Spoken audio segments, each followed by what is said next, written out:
തിരുവനന്തപുരം വിഴിഞ്ഞത്ത് ഹോട്ടലിൽ നിന്നും ഭക്ഷണം കഴിച്ച് 2 പേർ മരിച്ചെന്ന കേസിൽ ഭക്ഷ്യവിഷബാധയല്ലെന്ന് രാസപരിശോധനാ റിപ്പോർട്ട്.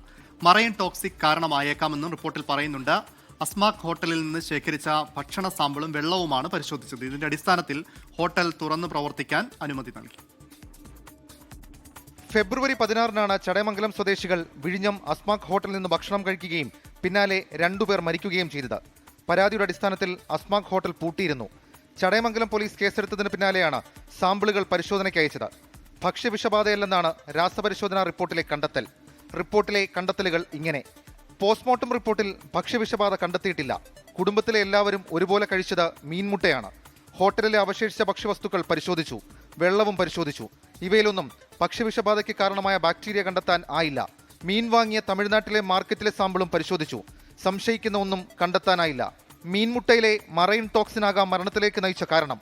പാളയം ഹോട്ടലിൽ നിന്ന് ഭക്ഷണം കഴിച്ച് വിഷബാധയേറ്റ രോഗിയിലും സമാന ലക്ഷണമുണ്ട്. മറൈൻ ടോക്സിൻ കണ്ടെത്താനുള്ള പരിശോധനാ സംവിധാനം നിലവിൽ പരിശോധന നടത്തിയ കെമിക്കൽ ലാബിൽ ഇല്ല. അതേസമയം കുടുംബം കഴിച്ച മറ്റു ഭക്ഷ്യവസ്തുക്കളുടെ സാമ്പിൾ കിട്ടിയില്ല എന്നും റിപ്പോർട്ടിൽ പറയുന്നുണ്ട്. ഈ സാഹചര്യത്തിലാണ് ഹോട്ടൽ തുറക്കാൻ അനുമതി നൽകിയത്. 24 തിരുവനന്തപുരം.